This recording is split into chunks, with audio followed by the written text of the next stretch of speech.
And now, the thrilling continuation of the SML podcast. Sorry, we were going to ask, because we don't know what the quality of the mic is like over Skype, if you guys wanted us to record it locally. Oh, no, you guys sound fine. Yeah? Okay. Yeah. Yeah. Plus that leads to a whole lot more work on my end, which is just, I'm way too lazy for that. Fair enough.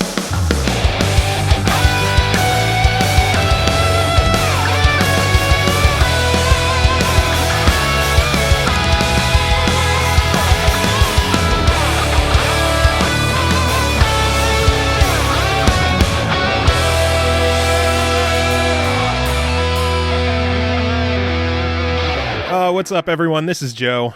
And I'm Pappy. This is the SML podcast, episode number 178. We have two special guests with us today.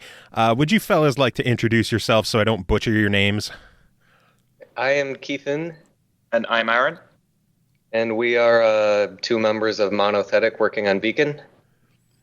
For those who haven't heard about it, Beacon just was introduced only a couple of weeks ago.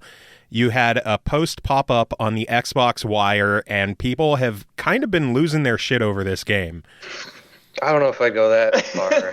And everyone I've talked to is like, wow, this game looks awesome. So for those who haven't heard about it, give us the sales pitch on it. I repeated it the last week. So. Yeah, this is Kiefen's mantle right now. Beacon's a sci-fi action roguelike. You've crashed on an unidentified planet. All you have is your clone bay and your weapon. So what makes this unique is every time that you die, instead of just being a hard reset, you can use death as a tool and reintegrate DNA you've collected from dead enemies into your next life. Interesting.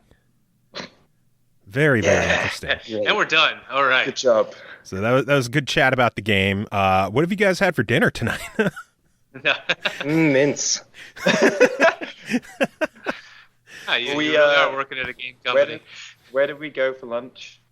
Jimmy John's. Jimmy John's. He's never been there because he's from the UK. Yeah, I've been on a great exploration of US food over the last 2 weeks. How much weight have you gained? I think a bit, for sure. We went out to eat breakfast now that they've the other taken day. Oh, Jesus Christ. Yeah, okay, yeah. So I do eat a lot, but we went to the Grove, which is in sort of central San Francisco, and I had eggs Benedict, I had a carrot cake, I had a soup, and 2 drinks, and everybody else, all of the other colleagues and friends who are American were kind of shocked by my appetite. So I'm going to ask, now that they've taken you to Jimmy John's, when are they going to take you to a good sub place? Oh. Ooh. Burn. Yeah, I'm a little harsh with my pre-mix. I haven't found a really great deli in San Francisco, though. I agree. Yeah, you always want the mom and pop delis, but I don't know, I'm kind of spoiled. I'm right next to a Firehouse Subs on one side, and 7 other little mom and pop shops on the other. How are you not fatter than me at this point, really? Because I am legally mandated to work out 3 to 5 times a week. Oh yeah, military, that whole thing. I'm legally mandated to stay away from schools. Aside from that, I don't have any kind of restrictions. All right, so you said you were from the UK, and yes. You've just been in San Fran for the last 2 weeks. So have you just moved there, or are you just there to help for now? Or I flew over once we found out we were exhibiting at GDC.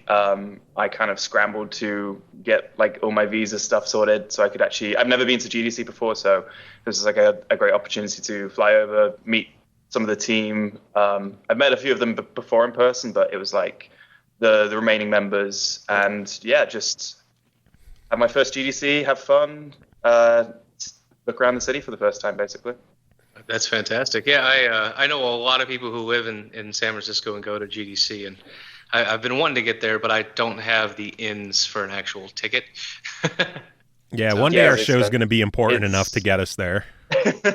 Yeah, it's super expensive. The flights and just the last couple of weeks have completely wiped me out financially. I believe it.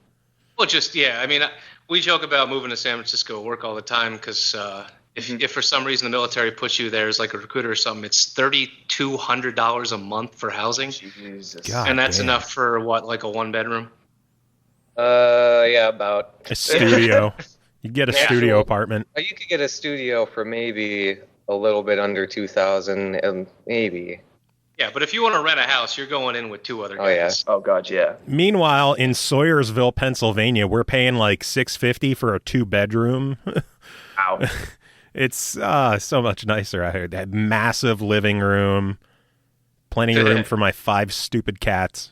Hey, dude, I pay $950 a month for the privilege of having an elephant live upstairs.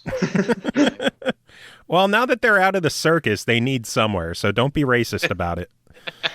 So I wanted to ask. I actually hit your website, Monothetic, and I went to your roster, and I did have a quick question. Is one of the rules for getting hired onto your company is to have a very different name?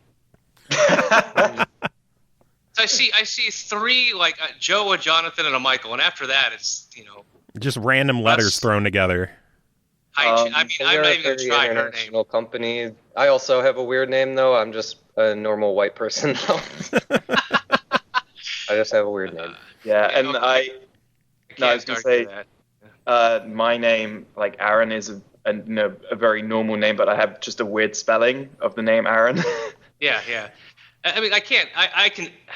I'm not knocking you guys. Yeah, I'm you just you teasing. can't talk. Yeah. Taras First name is- Boutray. And that's why I go as Pappy, because it saves a lot of time introducing myself to the guests. Yeah, fair enough. It's like No, Butrej. What the hell? It's not French, damn it. Yeah, we have a fairly international team. So yeah, Tay, who's our sort of creative director, he's from Thailand, and so is Ploy. So yeah, they've got very complicated last names, especially.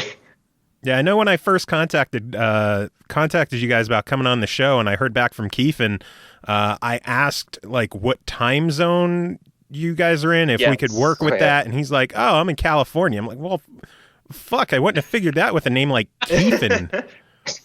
I figured it was like in Sweden or something. I think my last name's Austrian. My first name, though, is just random. Is it? Have you looked into the history of your name? There is no history of it. I think it's a mix of my dad and my brother's name. Oh, okay. Kyle and Stefan. No, that's the only people who know how to even pronounce my first name are just old enough to remember an old movie called Taras Bulba starring Yul Brynner. So if you're under the age of 60, then you've never heard my name before. Well, in our days, your name Taras was in a movie. Yeah, with a really, really white guy playing a Russian Cossack, but Hey, that works. I mean, it's still someone on my my Facebook feed is now posting under the name, like the actual legal name of Brand New Being in one word. So What? yeah, I don't even ask anymore. Yeah. So. I kind of want you to ask now. What the hell's up with that? Brand New Being as just a first name? Yeah. Brand New spelled Being N-U. Jones. Can't be legal. I think it can. Well, No, it can. The first name is Gucci. The middle name is Brand New. Oh, Oh that's my okay God. then. Yeah. Hey, we have a friend whose legal full name is Mustin. That's it. He went but the he's been whole looking into changing too. Like Dustin Has with he? an M? Yeah, pretty much. Mustin. Has he been looking he's been into looking changing it? Yeah, because no last name is a pain in the ass when you're doing anything in the federal legal system. Just blanks. Yeah. Just So, first name anyhow. Mr., last name Mustin, as he usually does. Yeah. Mr. Dustin for your Mustin. Oh, so how did GDC go? What did you guys do out there with the game? Pretty good. Yeah, it went no, come on, it went really well. Yes. Like, I mean, you're on our show, so it had to have gone pretty good. Oh, yeah. This is the pinnacle of success right here. Yeah. no, it went really well. We were part of Xbox's ID Xbox The Loft event. Loft event showcase. Oh, that's awesome. Yeah, that was demoing Depress the entire day. They would only let me in too, one member of the team, just because the size of the space. So yeah. that was my first time doing anything like that ever, just presenting Depress for 8 hours straight. And on the, not even on the first day, but the setup day, you had the teams just come up and like film you. They're like, hey, can we get a video? And they're like, I guess.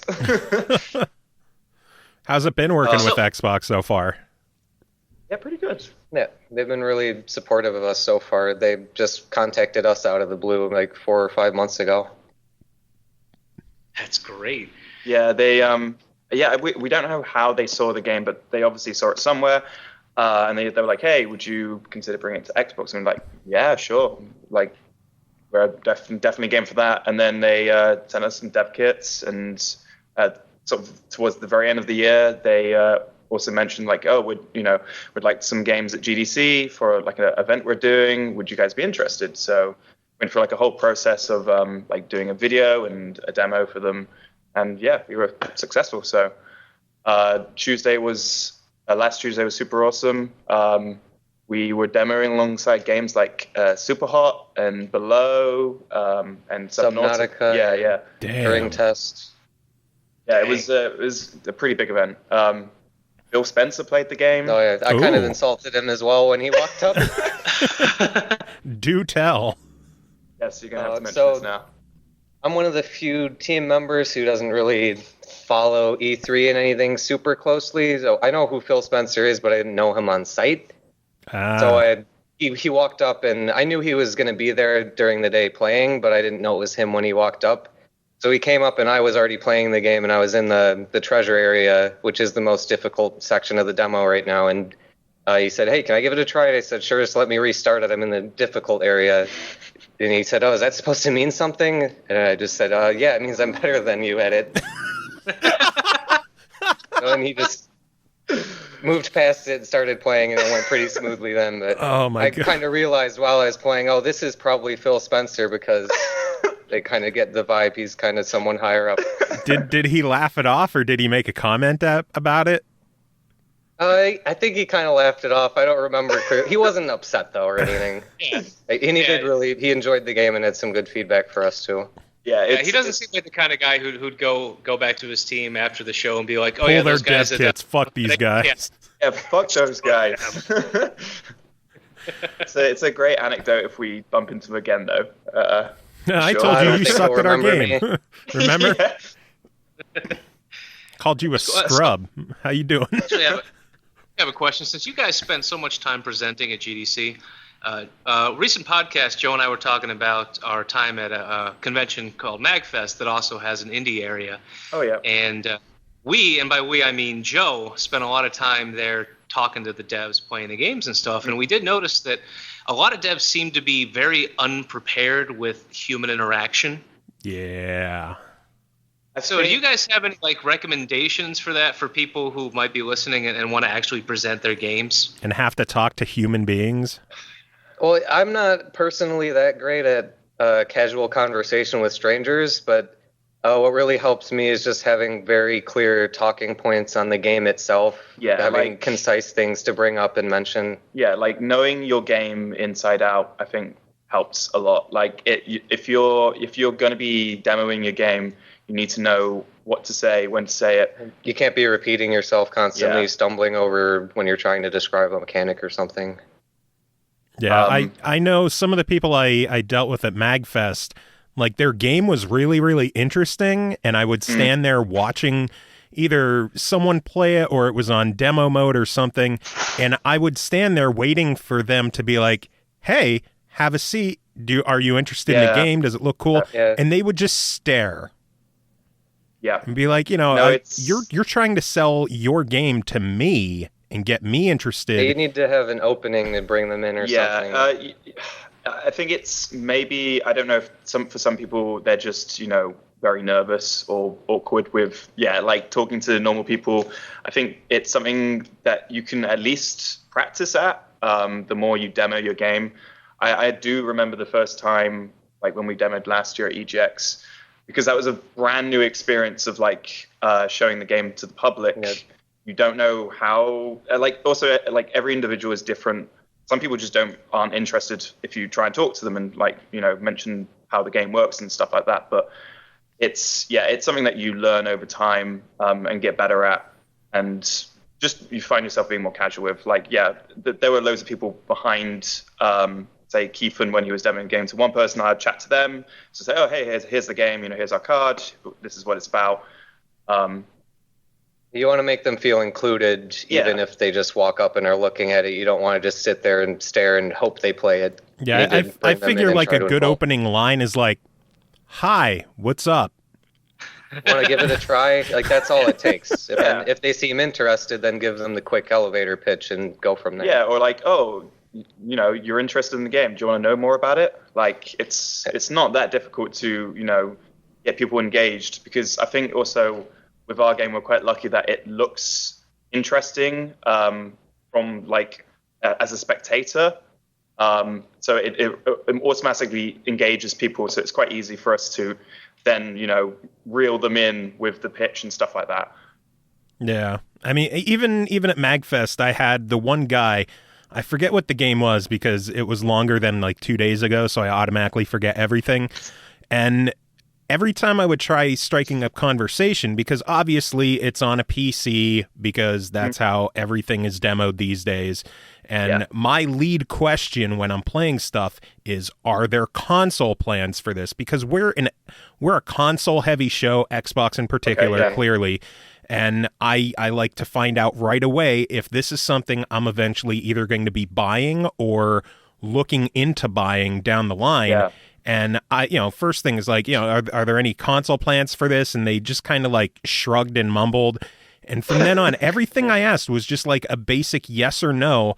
And when I was finished with the game, he handed me like a pin, a card, and then like didn't say anything. Just, it was like an assembly line of like, you sat down, you played my game, goodbye. There was very little actual conversation there. That just sounds like, I don't know, that person was just not really interested in, getting the word out there about the game. Like,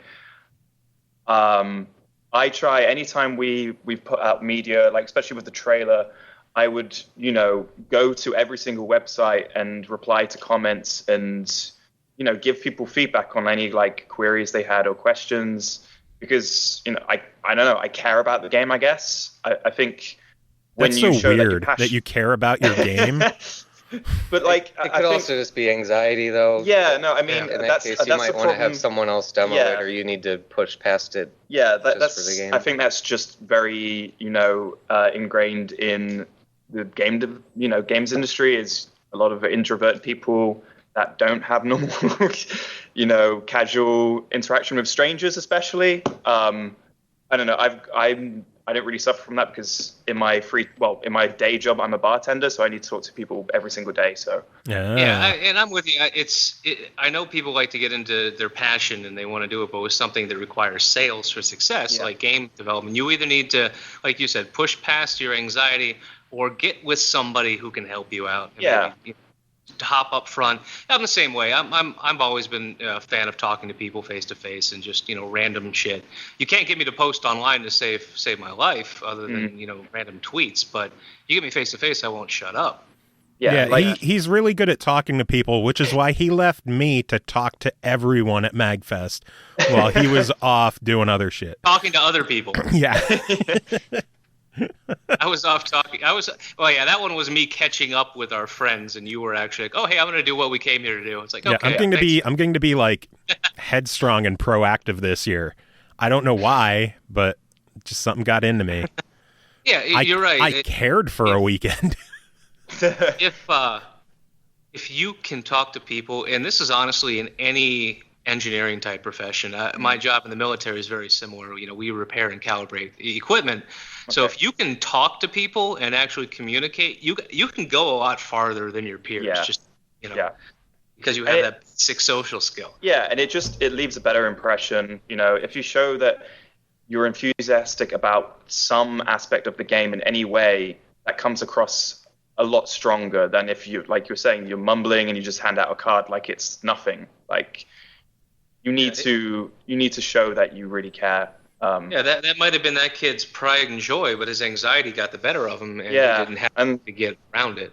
Yeah, that sucks. That's what I mean with talking points as well. It's easy to get past that if you just have clear points that you remember. Like, what platforms is it on? Oh, we'll be on Xbox One, PC, and Mac, but we're planning to go on as many platforms as we can. And that's it. Just say what engine are we on? Explaining the engine, blah, blah, blah. Like, I don't ask boring stuff like that. I don't know anything about technical stuff, so I don't even bother trying to get into that. I just noticed that 80% of all games are made with the Unity engine. There's a lot of blood in this game. I like that.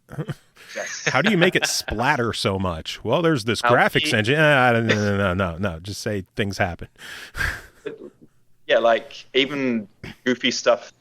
You can't be as prepared for that, but it breaks the ice a lot more. Like, how many jibs do you have in the game when you splatter enemies? And I think we have like 3 to 5. Yeah, my question is, why is it so hard to shoot those damn little blobs before they attach themselves to your face and explode? Pre-alpha. I think they're meant to be kind of squirrely as well, how they move. Yeah, they do the dodge mechanic as well. Shit. Yeah, one hit kills them. Just get that one hit was an adventure. Maybe you just got to work on your aim. Stop sucking, Pappy. Were you playing on a keyboard or a controller? I played on a keyboard and mouse because for some reason it refused to acknowledge the controller. Okay. We did that build that we sent you guys was fully controller supported. That we worked on that for GDC, and all the keybinds were set up for controller. I forgot to mention, so if you were using a keyboard, hopefully you figured out, it's not Y to use, it's E. No, I didn't figure that out. No. In your face. I figured out how to move and aim and all that. My copy was a little janky. I think it was either my computer messing with me or I missed something in the I don't know. I missed something because it never gave me the menu. It just cut right into the game. The controllers wouldn't cut in for about 10 seconds. I just had to stare at the screen before I could actually interact. And then but I had fun. Once I figured out how to move and shoot, I had fun. I mean, don't get me wrong. Yeah, I had none of the issues he had. Like, my controller worked for me. I had a menu. I couldn't run it on anything besides basic because my computer is like a potato. But yeah, I had it on basic on the lowest resolution, and it ran okay for me.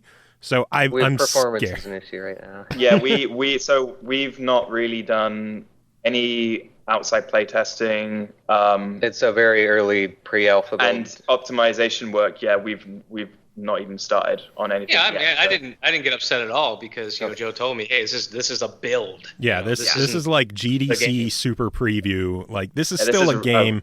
A good year away minimum. Yeah. So it's a rough ass build. Yeah, and for what you guys have, I enjoyed it. And that's good to hear. Yeah, we're not going to judge based on pre-alpha stuff. I already judged it. I reviewed it. I put the review up 2 days ago. You guys got a 3 out of 10. Damn. Yeah, because it was funny because mine ran perfectly speed-wise. I didn't have to drop the graphics or anything. It just didn't want to let me control my guy. So between Joe and I, we got a full view of what happened. What the game's like. Perfect. It was definitely a lot of fun, though. I am definitely going to keep my eyes on this in the coming months to year plus.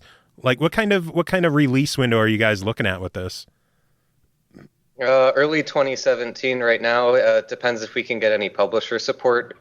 We've been completely self-funded up until now, so we're looking into getting maybe a bit of funding now and bring more members on full-time. Yeah, like as I mentioned before, like my day job is as a bartender, so hopefully some sort of funding or publisher support will alleviate that and put more of the team on the project. Have you guys had any talks with Microsoft about maybe landing an exclusive with this for some funding? Very loosely, that it was mentioned when we were applying for the ID at Xbox event, but no serious talks yet. Yeah. We need to spend a couple more months polishing our build anyway before we're ready to really look for some more support. Yeah, we've had like conversations and meetings with a few publishers that have approached us, but again, we're kind of scoping things out right now because we want to be absolutely sure we're ready and we have something really decent to show to them. Well, that's also fantastic that you know that there is interest out there. So that's got to take a little bit of stress out. Yeah, it definitely does for sure. It's a relief that people are chasing us up, and that they like the game. So yeah, it's good. That's cool to hear. I had another question and then it's gone. Oh man, he's good at this. That's why he's my co-host. Yeah, speaking of which, Joe, they doubled the dose of Adderall. Yay! And they're gonna. That helps. Great. Adult onset ADD. That's what America needs. Hey, at least I had to do a battery of tests to prove it. I didn't just go to a doctor and say, "Hey, I can't pay attention." Oh, here's drugs. Oh, your dose. I thought you meant the dose in general. No, God. I mean, we might as well just dose the water supply around here. It might help. You never know. San Francisco. I'm in Vegas, so it's 100%. They need you to be unfocused. That's why all the free beer and everything is going on. Because if you pay attention, you'll realize that you're broke now. Yeah. So Pappy's hopped up on Adderall. I'm hopped up on ice cream cake for my birthday last week. So. Oh well. I had about 30 mints. Jeez, that's a lot of mints. They're tasty. Very minty. Nice. Yeah, Ethan loves his mints. I was gonna say, is this an addiction? Are you like 1 pack of Altoids a day kind of person? Maybe a third a pack a day. When we were exhibiting, definitely a pack a day. Oh, Altoids, you got to just crush those up and snort them. You can't fuck around with Altoids. You got to Only go if big they or were go the home. tangerine ones. They don't sell those anymore, though. I can't imagine the burn of snorting an Altoid. Jesus. Oh. I do. I got one of my favorite questions to ask, and I'll break this one pretty early in the interview. When you guys aren't working on polishing your game, what kind of games are you playing, either for inspiration or just to chill? If I have any free time in my life, usually I like short form games. So whether that's stuff like narrative games, like I don't know, Firewatch was one of the last games I played. Or my current addiction is Devil Daggers. I don't know if you've played that or heard of that before. That sounds awesome, though. It's kind of like inspired by old school Quake movement, like FPS movement. But it plays like a wave-based game. It's like kind of like Geometry Wars. And it's got like this amazing low-res pixel art style. It's very simple. You have one attack. The arena is just a pit of darkness. Yes. And it's like a one-hit kill. You die instantly, basically. And it's super, super tough, but it's incredibly addictive. Yeah, I have a feeling I heard of this game. I'm trying to look up an image of it quick. Pretty recent. Yeah, no, I just watched the video. Oh, that game. Yeah. Isn't that the one that's like so hard that only one guy in the world has the achievement for beating it, or like lasting 10 minutes, something like that? Yeah. I think, how long have you lasted? Like 6 minutes? 7 minutes? My current best time is like 385 seconds, which is pretty good. But like I think the top players have got like over 500 seconds. God. Yeah, it's... All right, that's how I know it's not a game for me, when the best gamers in the world have still counted in seconds. Yeah. Yeah, that after so long watching that game, it was just like a flood of enemies, and I had no idea what the hell was going on. I like looking on Steam, 1,044 positive reviews, 41 negative. I like to think all 41 negative reviews are just idiots who are like, I didn't realize what I was getting into. Yeah, all the reviews just say, fuck this game. It is super, super, like, I've never had it before with a game where, like, at a certain point when you get like the second upgrade, it gets really intense. Not just the sound and the amount of enemies, but like it feels like I'm on the verge of like having a heart attack. It's just like I feel like I'm holding my breath to survive. It's crazy. Jeez. Damn. Yeah, that game looks insane. You're in an arena and pretty things awesome. come at you, and holy shit. I love the visuals of that game though. That was the one thing I took away from watching that playthrough. Is it just the visuals are cool as shit. The sound design matches it perfectly. The sound design is probably the most incredible thing about the game, actually, more so than the visuals. Like it's so important. You couldn't play the game with music because it's so important to know exactly from the sound cues where the enemies are in position like around the arena, so you can kind of like use threat management to take down the most scary ones first. So I'm guessing this is like a headset required kind of game. Yes, for sure. And you need to be 3 inches away from the monitor. Holy shit! Yeah, I'm watching a 1 minute playthrough, and it's like it gets this intense within 60 seconds. Yeah. No, if this is your bag, then awesome. I'm staying the fuck away. I now really want to interview the guy who made that just so we could force Pappy to play it. You would. Quick, someone gift Pappy that game on Steam. I think the guy or one of the guys that made it worked on Dust Force as like the main project or something. But that would make sense. But I think they might be expanding it to use that because they basically wrote a whole custom engine for this game specifically. So maybe they'll branch out and use it for something else with that art style. That'd be cool. Dude, yeah, that's ridiculous. But in terms of other games, we played Rocket League last night. All right. Otherwise, I'm pretty pathetic, and I just played Dota. Dota is also my side job. I submit items to the workshop, so I don't branch out much. I've been playing a little bit of Gears of War lately as well. The remaster on Xbox One. Oh, the Ultimate Edition? Yeah. Nice. Yeah, it was a lot of fun. Wrong with that.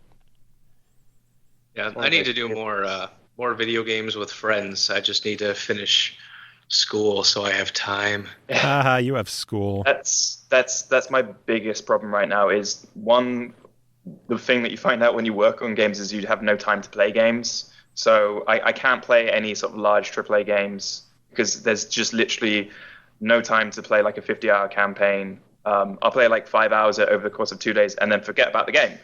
And then then try and get back into it like 4 days later and just be like, I have no idea what I'm doing. I don't know what's going on. I feel like I have to play those kinds of games like 5 hours a day to stay in them, like Fallout especially. Oh, yeah. I haven't even picked it up since I started my last 2 classes because I know I need to spend the next 7 hours doing homework. Let me just take a 30-minute Fallout break. Yeah, that doesn't happen. No, yeah, exactly. Got half the quest done. Yeah, it doesn't work. Yeah, I pre-ordered Quantum Break, and I'm like, man, I can't wait to play this May 1st. Oh, you have those cars. Yeah, because I know I can't start it until I'm done with classes. It's just... Yeah, it's that the only way for me to prioritize is to just not play, which has been annoying Joe a little bit because I'm doing like 1 game a week and he's reviewing like 70. Yeah, I'm at this point where I'm reviewing pretty much every game that comes into our show anymore. Oh, jeez. And only 6 more weeks, Joe. I'm still staring at Far Cry Primal on my shelf. Like, don't worry, baby. God. One day, it's okay. Oh man. No, yeah, I think the last big AAA game I played was Metal Gear Solid 5. And I don't even know if I finished that game. I didn't. That game's just too big for me to finish. I've replayed Fallout 4 times. I've only beat it once. With those really big games, you get that sense of completion before you actually finish the story. Yeah. I never even finished the main quest in Skyrim. I just did all the side quests I wanted to do. Yeah, I killed the dragon, and I thought I'd finished the game, and then like months later, someone's like, "So which side did you choose?" I'm like, "Side." What? I killed the dragon. I killed the last dragon. I killed all the dragons. There's no more dragons. Isn't that the whole point? It's like, no, dude, you gotta like pick a faction. Oh, well, fuck that. You're not gonna tell me how to play the game. You don't tell me what to do. I do what I want. You don't know me. I think the most time I've spent in a game recently was Strangers of Source City that just came out on the Xbox One, and it's coming out next month on the Vita. Like a first-person dungeon-crawling RPG. And just, again, that was another game I had to review, and it's just so difficult that I needed to just grind for hours and hours on end to feel like I could make some progress in it.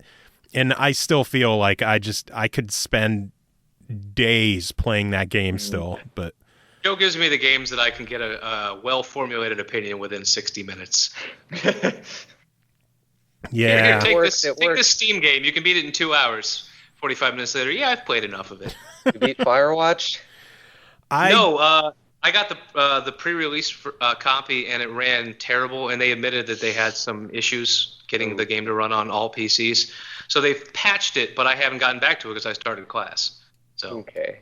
I still enjoyed what I played, throwing the radio in the lake because of those radio two teenage mechanics ladies. Really cool. Yeah, I just really enjoyed that they said I had a small penis, so I threw the radio in the lake, and I'm like, this is fair. Yeah, they know you. Paying teenagers. Paying teenagers. I'm just playing the part of a cranky old man who's up there because he wants to get away from the world. You know, I'm role playing. Yeah, a true role playing game, true RPG for you. I role played as Harry Crane, the voice actor, his Mad Men character. Yep. Great reference. The last, like, kind of very similar to Firewatch, but 2D was Oxenfree. That was another recent game that I played. How did you like it? I heard a lot of mixed. I quite liked it. It wasn't like this super scary game. It kind of just reminded me of like old, like 90s kind of PG-13 horror films, where it's kind of got an element of like terror and, you know, horror. Like Gremlins? Kinda, I guess. But like, I was really impressed by the dialogue mechanic, which was, it was all real time. So all the conversations you could like basically interrupt at any point. Like it didn't wait for you to, you know, formulate your response. You could just pick any time. So you could just bump, like, interrupt into people or just not respond at all, and they kind of like pick up on that. The music was amazing. I thought I really liked the art style. There were some elements of it that were a bit cumbersome, like navigating the island was really unusual. It took a long time, and the map was kind of very strange in its design. But I liked it overall. I thought it was a pretty decent game. Yeah, that's one of the games that we actively heard a no, you can't review it answer on, so, which was kind of a bummer for me because I was excited about that one, but usually they just ignore us. Yeah, I like the wall of silence from Games Workshop right now, I'm assuming. I like the walls of silence more than a no, go away. And you can just pretend that maybe they didn't see the email. Yeah, well, they must be familiar with your work at least if they gave you a hard no. From what I heard, they were just like, even a lot of big places weren't getting review copies for that one. Oh, weird. Well, Okay. Who was it that got back to you and said that we had to have a certain like listener base before they would consider? I'm not going to call anyone out on the. But someone has actually, that's been said before. Yeah, like, someone was like, "Yeah, you need like 100,000 YouTube subscribers before we'll talk with you." I'm like, a fucking 100,000? I don't feel like you should restrict it that hardly, especially if you want to reach the most people. Yeah. That's our philosophy, at least. Just guys, whatever you're offering. I'll just say, it wasn't someone big like EA or Ubisoft or Activision. Like, it was someone who probably, like, like, if we hit 1,000, they would deal with us, but I think them demanding 100,000 is just kind of fucking insane for who it was. Yeah, but sometimes you get those people who have that slightly inflated sense of success. Yeah. Hey, well, I'll just continue focusing on the people who want to work with us. So. Yeah. So what about you guys? Once your game hits and you move like 1 million units, and we ask you to come back, and we just be like, no. Only if that's when we don't get a reply. Free donuts.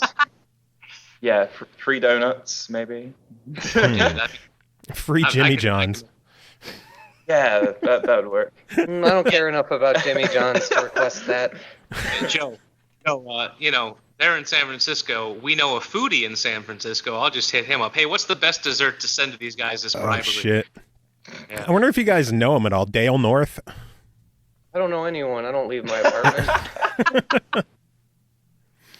Yeah, he retired as a games journalist, and now he's doing music for games. Yeah. He's the former editor-in-chief of Destructoid. Oh, okay. Cool. But he's a musician first and foremost.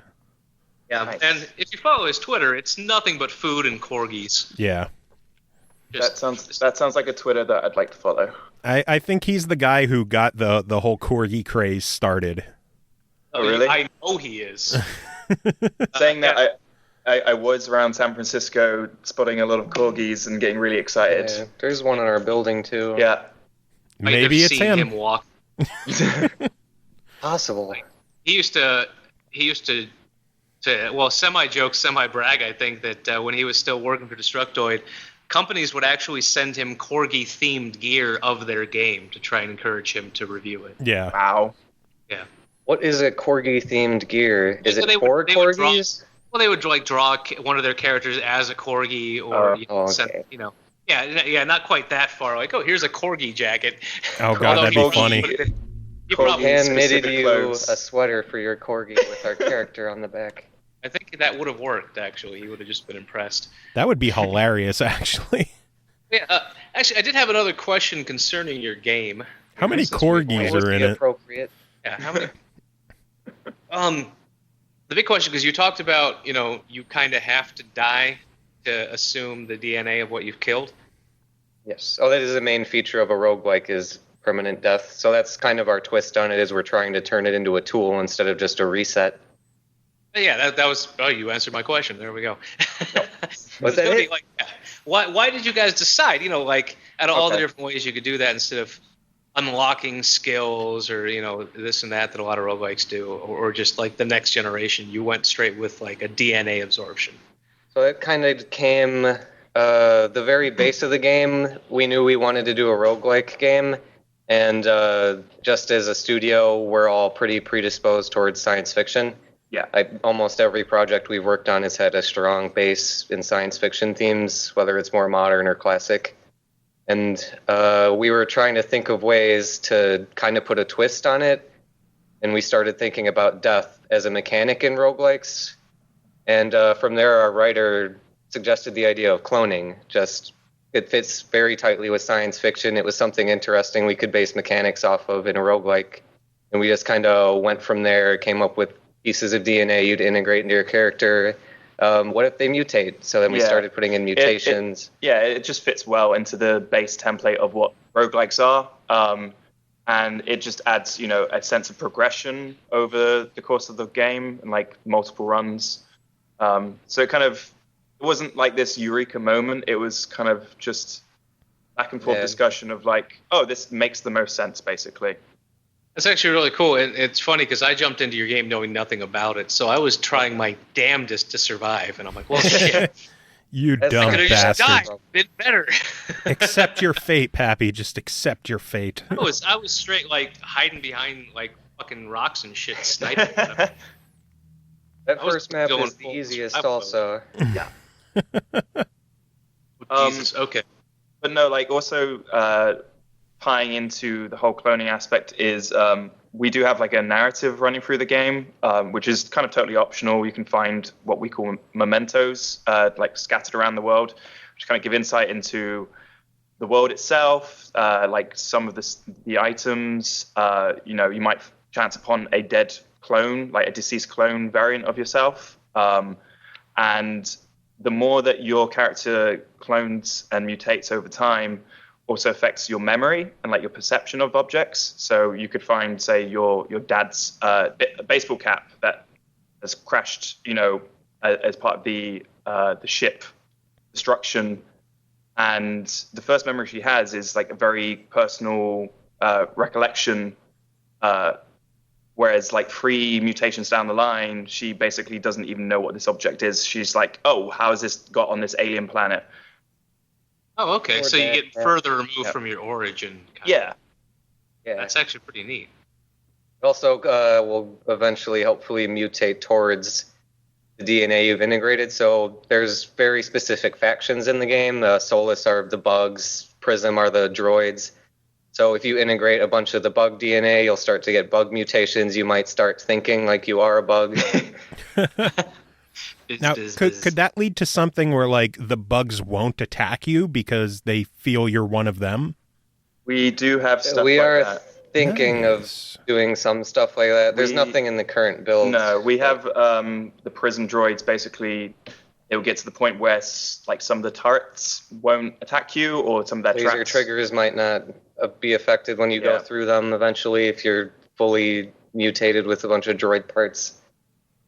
That's cool. I really like that. It's almost like you could, as a gamer, you could look at, okay, what am I worst against, and then start trying to mutate towards them. Yeah. So that you're a little easier getting through those parts of the game. Yeah, we definitely want to put a lot of strategy in that, and a lot of ways for the player to kind of get a sense of progression over multiple deaths instead of just feeling like, oh, now I have to restart the game back from the beginning again. Yeah, and it's also just letting it be more open-ended. So yeah, players can play to a specific style that they want to go down, or they can mix and match. It's totally up to them. So you do plan though when you die, you go right back to the very beginning. Yes. Yes. So that's kind of in world. It's described as a security measure from her ship crashing. So it was basically cheaper for the company she works for to just buy a clone bay and re-clone her if she crashed on a planet and died instead of just fixing her ship. Yeah, that's why it's the only thing that survived. So God. she's it's possible she's been stuck on this planet for years, just constantly dying and being recloned, trying to find her beacon to escape. And I'm guessing And that there there's- eventually is an end where you get the beacon and you get the hell out of there. Oh yeah, and we're planning to do multiple endings as well that will change based on how much you've mutated, which faction you're mutated towards, things like even that. possibly how long you took to Yeah. get to the end. Yeah, I Especially was if gonna you, say, if like, you can it'd make be it through interesting stuff. if they come and get you and you're 90% bug. Yeah. You don't be like, oh hey, come on board. They'd probably be like, oh Jesus Christ, kill it. And then they'll just eject you out of the port. Yep. Get back on that planet. We don't want you. I'm going to guess that leaves some opportunities to have some really fucked up endings in there. Yes. Nice. Yes. We aren't exactly sure how we're going to display those in game yet, but we definitely want to push those as far as we can. Yeah. And make it a nice treat for people to move towards. Yeah. Like some Gotta get fun all those secret endings. endings tossed in there for really obscure conditions, maybe. Yeah. We'll we have hundreds of endings. I'm saying it now. I want the Scooby-Doo end. confirmed. The only one I want is 473 unique endings. Confirmed. You heard We it got the here. scoop. you want to Exclusive. drive people Hot scoops. insane. Jesus. And there's an achievement to get every single ending. Yep. Well, somewhere our friend and Twitch streamer Shiz is contemplating suicide at the Yeah. idea of that. There's one a complete- achievement in the game worth 1,000 points, and it's to get every single ending. Oh, God. And then we gift him the game, so he has to play it. Yep. He doesn't have to get the achievements, or is he just one of those guys? He's one of those completionist. guys. Okay. Okay. Yep. I used Oh. to be that way on Xbox. Even better, 2 achievements in the game, 1 point when you start the game, and then 9.99 when you get all 473 endings. I like Nothing that. else. That would be the biggest dick move in video game history. You gotta earn it. You would actually make almost all of your money from people gifting it to other people just to Yeah. Novelty sales. And the That's name the the name of the achievement, the one pointer when it pops up, it just says "Earn it, bitch." Oh, that'd be incredible. it is funny though. There are a lot of like pseudo novelty games out there now that are just someone made went this amused me. Let me see if anyone will buy it. You know. Yep. Goat Simulator. Yeah. Yeah, go shower with your dad simulator. Oh yeah. Oh, Jesus. the genital jousting. I just played a game this week called "There's Poop in My Soup" because it was. Oh, I heard about that, 90 cents. Yeah.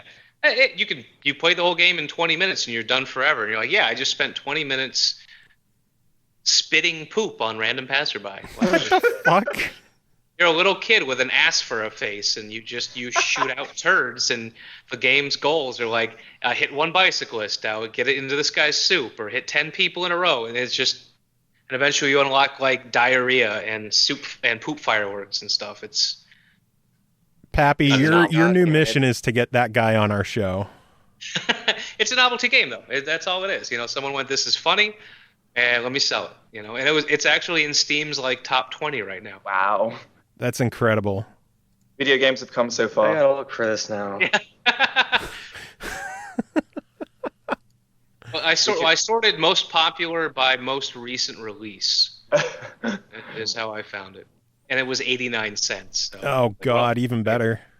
And can we even do anything else with video games now that you can spit poop soup at people? Like Yeah, I think we're done as an industry. I think that's Yeah, I'm Well, sorry guys. game over. You might as well just Beacon is fold now. officially canceled. It's the dream is over. The Lead us to the rename will poop be the new game they're working on will be Buttkin. How to find that Fart butt. on your enemies. Yeah. You mutate into different asses. You need to get There's the a lot of unique room ass there. DNA. So, since you guys are currently working in the field, what do you think about the fact that pretty much anyone can make something and sell it? Do you see that as a good thing, or do you kind of wish there was a little bit more? Well, that's the reason we're able to do this as well. I've never had a job in the real industry, I would say. I've just done freelance, but Arran used to work at Ubisoft, so... Yeah, I've had experience before in like AAA. I worked on The Crew, that open world racing game, and before that on Forza Horizon, the first one on 360. You're my friend now. I love Forza Horizon so much. I was like a track designer on that game, so I've had like some decent experience in, I guess, quotation marks, the AAA industry, but. I don't know. Like, it's great that like a lot of people that would never, try and get into video games, at least the development side, can do that now because tools are much more accessible. I think that's great. I think that's great for everybody. But we've got the unfortunate problem now of like oversaturation. Yeah. And a lot of games that were interesting, like have a cool gimmick, that would sell, moderately well, are now just being completely glossed over because they're not like shouting loud enough. They're not doing enough to get attention drawn to them. They just might not have the experience with marketing. Yeah, like it's so much more cutthroat now. Like you have to really, really, really push and make like the best looking game, the best sounding game, the best marketed game. Like every aspect has to be like top notch to get your name out there, and even then you might not break through. No, yeah, like it's so much harder, and now because the floodgates have opened on Steam with Greenlight, it's almost impossible to find like a really interesting game randomly on the storefront if you've never read about it in like some of the publications. Like if it's not got any news, it's like, how do you know it's any good? Yeah. Well, I even have our time. I sort by horror, and like by page 2, I'm getting shit for dating simulators. I'm like, come on, guys! Like, what? Yeah, I think that's abusing the tags on. Yeah, but I'm like, Steam as someone's well. got to be in charge of making sure the tags are accurate because I'm looking for a legit horror game. I don't want to play Hey Tofu Boyfriend. I think Greenlight is completely automated now, though, so they might be able to just jam every single tag on the store on it. Yeah, and unfortunately, you can see that, which it's very hard because I constantly want to just jump in and play a game that's worth my time. Yeah, and it's guesswork. It is, and I'd like to think that maybe the consoles have a slightly more gated, controlled storefront. Like Sony and Microsoft, hopefully, are a bit more careful with kinds of games that they want on their platform. I have no idea if that's true, but it seems like I'd say it has to be a lot better because it's not like we get 70 new games a week and 40 of them are just trash $1 games. With ID at Xbox, I think they do a good job kind of vetting the game before. They're like, hey, we're really interested in it because we think this game is going to be worth playing. Not, oh, hey, we just heard you're working on a game. Why don't you throw it over to Sony? Exactly. I mean, there is some shit that sneaks through, but it's not like it's just shit that was thrown together in an afternoon. It's just inexperienced developers that just didn't make a good game. Yeah. And that's hard because, those developers have probably put in a lot of work, but they just don't understand, quality control, play testing, iterating on game design and feedback and stuff like that. Because the number one thing we've learned is from the developers is play testing means getting other people to play your game. Yeah. GDC was free play testing for us. That's awesome. Yeah, because a couple of times people would mention, like, I was playtesting. I didn't think it was that hard. And then I hand it off to somebody else, and they're like, I can't get past level 1. It's, wildly different, You hand it to someone else, and they're like, what the fuck is wrong with you? Do you not understand how hard this game is? Or do you not understand how shitty this game? No. It's my baby. I spent all my life working on it. Well, fuck you and fuck your dreams. All my life working on it. You're 12. Yeah. I'm a hard worker. Oh, my Lord. Well, I know we are creeping up to an hour here. Is there anything you guys wanted to talk about in regards to the game? I think we talked about Hints enough. Butt mutations. Butt mutations. It's all about butt mutations. I mean, you guys are welcome to use that. I mean, anytime. Make that one of the secret mutations. You just turn into an ass. Just a floating butt. Yes. Yeah, We were talking about a mutation today we're going to put in soon where you grow a bug wiener off of your spine. And now when you dodge roll, then that butt wiener will fire a nice goo shot out. Oh my god. Well, I will be buying your game day one. Our colleague is looking at us in horror right now as well. Oh, he hasn't heard of that one yet. Well, too damn bad. It's That's going to the live game. feedback right on this show. Just staring at you. What the hell are you drunk right now? Oh my god, that sounds fantastic. Although the game is now immediately bumped up to an AO rating. Oh no, it's a nice glowing green bug wiener. It's not going to be super graphic, but Yeah. still a wiener. Yeah. That's fantastic. Well, if you put a floating butt in there, all we want is a special thanks in the credits. Okay. That's all. Sure. We're good with that. You can make that happen. Oh my god, it has been a pleasure talking with you guys. Anytime you want to come on and talk more about the game, by all means, hit us up. We would love to have you back on. I guess anything else you want to say, or any final words for our listeners? I guess we'll be doing like regular updates, hopefully about the game over the next couple coming months. So yeah, check out our website, check out our development blog.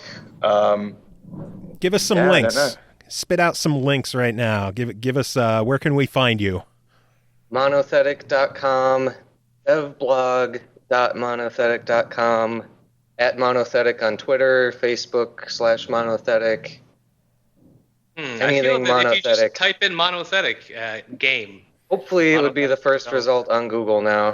I'm not sure about Beacon, but Monothetic definitely. Type that in. It just says, did you mean black cock or something? Well, did you mean butt con? It's number 2 after the Wiktionary. Oh, man. Let's work on that. Come on, Google. Get your shit together. We do have a lot of people saying that they think the game is called Bacon. No. I'm not like too bothered by that because bacon's pretty great. So that's a good reminder for them. Then sure. Now that is clearly a mutation that needs to be in the game. Yes. A bacon mutation. And you're just constantly sizzling. Leave a trail of grease behind you. Yeah. And All the bugs that's a just go and secret lick up the achievement. grease. That's your third achievement. Become the bacon. Become the bacon. I thought it was called bacon. Yes. Perfect. Oh, my Lord. Again, thank you guys so much for coming on. It has been an absolute pleasure, and hopefully we hear from you guys again soon. Yeah, no problem. Certainly. Thanks for having us. Yeah, thank you. Indeed. Have a good one, guys. Bye. Oh, that was fun. I don't have... Oh, I've actually blocked a Twitter account. Really? Yeah. Good times. So, weird. how about we do a quick giveaway to end this episode? 1 or 2? We'll each do one. We got 30 minutes, so... Yeah, but I want to make sure I could save this file because we are clearly recording our shows in order. Yes. All right, so I have Spareware open right now. Sounds good. Do it up, son. All right. Spareware. So with this, we wanted people to send us an email at the smlpodcast@gmail.com and tell us why they wanted the game Spareware. And let me double check. I think we have 1 code for that game. And an angry dog. No, we have 2 codes for Spareware. That's right. 2. So I will jot down these names as you read them off. All right, we got 4 entries All and a right. dog. Seriously, I can hear that dog and I want to kill Yeah, it's the neighbor. I can't help it. No one else can hear it, just you. No, I'm just You are pointing clearly out losing your mind right now. It is only you. All right, so Daniel Quinn. Win. It's like Yes. the title of the game. By the way, he has entered every single contest this week. So That's props great. to Daniel Wynn for following us and entering everything. Well, yeah, because I think he's gotten shafted a couple of times. So I don't don't mean remember. one. So Anyhow, the title of the game, Spareware, makes me think of the spyware and ransomware virus. I recently had to get a new computer because I got the ransomware virus somehow. I wasn't going to pay $1,000 to restore access to my laptop. I just spent the money to buy a new one. Hey, that's a reason. that That's is. a reason. Alex Cat. I'd love a copy of Spareware because I absolutely love twin-stick shooters, and Geometry Wars Retro Evolved is one of my favorite games ever made, and I played it for years, all caps, working towards getting all the achievements until I finally got that last achievement of getting 1 million points without dying. I was in middle school when the game came out, and after putting hundreds of hours into it, I was so happy when I finally got it to pop. And I continue to play it to this day now that it's backwards compatible on Xbox One. Nice. I love twin-stick shooters and hope to one day find one that will hook me as hard and as long as that one did. Smiley face. All right. So Geometry Wars fan, have that written down. All right, next one. Jordan Phipps. Hey, Hey, Joe and Jordan Pappy. again. I want the Spareware code because even though I have the game, I would love to have an extra code to either give away or trade. Also, I want the code because I love Pappy and I know he won't let me down. Pappy rules. Joe, you are awesome too. Happy belated birthday. Talk to you guys later. Oh, brown nosing. Yeah, that was the route. Yeah. Cole Martin. Hi, guys.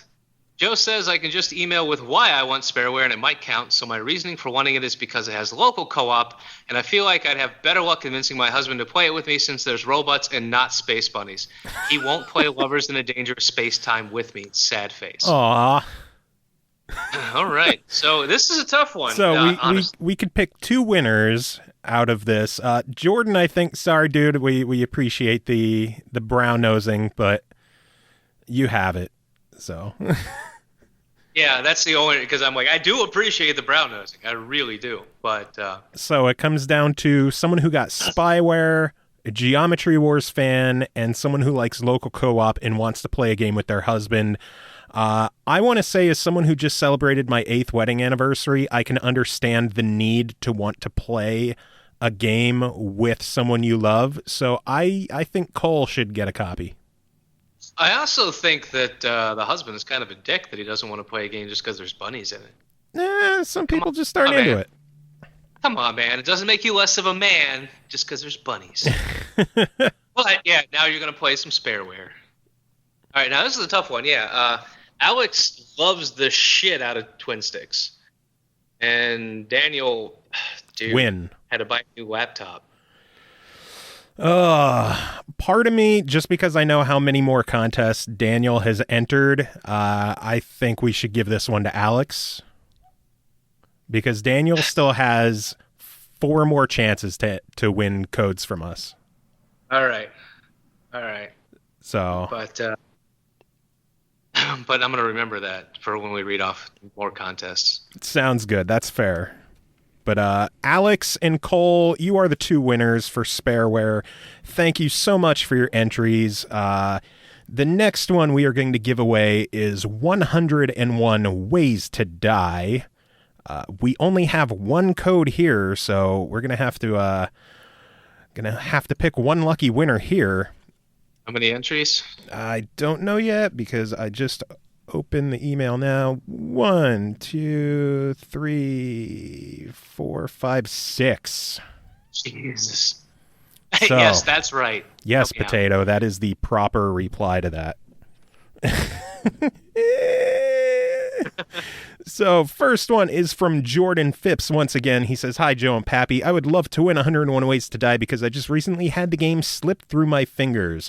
I was entered in a Twitch chat raffle, and right as I was taking my son to school, they announced the winner, which wasn't me. So we had to go, and I later found out that person wasn't active in chat, as was the next person and the third person who won the raffle, which was me. Since I was taking my son to school, I wasn't active in the chat either, and I was passed over for the next person.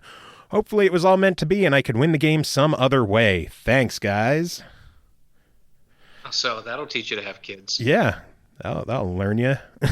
So Jordan, who is a loser. Hey, that is an accurate note for that. That sucks, though. That definitely sucks. Like, oh, hey, I didn't win. Let's take the kid to school. And shit, I could have won, you know. Next email's from John Beta, a.k.a. Major Low-Key on Shiz's Twitch streams. He says, I would like to win because Eternal Rage wins too many giveaways. who, by the way, just won Spareware. So, oh my God. Next is Daniel Wynn. See, I told you he was entered in more stuff. He says, well, I could probably think of 101 sick and sadistic ways for people to die. Having their face smashed in by a bat named Lucille, being sucked into a wood chipper face first, just to name a few. So he's a murderer. I've got my clear-cut winner so far. Next is Jake Cooper, who says, well, he entered for this and another one. He says, I would take a code for either game. Both look fun, and I'm poor. Help a friend out. Thanks, Jake. So, poor, that's always a good excuse. I could sympathize with that. For me, that might help with the other game that he entered, but... Yeah. Next is Lana Lokers. Welcome back, Lana. I love games like this, setting up traps and Rube Goldberg-esque setups and seeing plans go off without a hitch. I would love to play this game.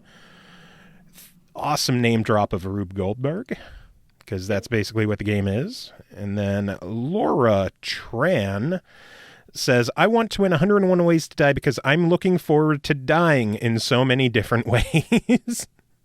Short and sweet. Wants to die. Suicidal. Oh, God. All right, so we have Jordan, who wanted the game but already lost. We have John, who wants to win so that Eternal Rage doesn't, even though she's not entered in this one. We have Daniel Wynn, who wants to murder things and likes to murder things in various ways. Jake, who is too poor to afford it. Lana, hold on my doors. I'm voting for Daniel. I was kind of thinking of Lana here with her enjoying of Rube Goldberg-esque designs, and then Laura, who wants to die in various ways. Are you just off getting your food now? Yeah, you are. You piece of shit. Yeah, no, I'm listening. Yeah. Blah, blah, blah, blah. Hey, food's here. So you vote Daniel. I vote Lana. I think I'm just going to flip a coin. All right. Heads is Daniel. Do you have a coin? Well, I got a shit ton of them on the other side of the room. I found one. It is heads. So it looks like Daniel wins it. Woo! So apologies to Lana. I was voting for you, but it looks like Lana. It was just not meant to be this time. Daniel, you win 101 Ways to Die. We are going to end this episode here. We hope you enjoyed listening to the interview with the guys from Beacon. I figure music for this episode will just play a couple of more songs from Chronicles of Time, because really, why the fuck not? What do you think? Oh, that sounds good to me, because, you're still on disc 2 of 20. Yeah, pretty much. And thanks for listening. We hope you enjoyed our episodes this week, and we'll see you next week, I guess. Yeah. Do you have any final words, Pappy? I got sushi. I'm excited.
Bye.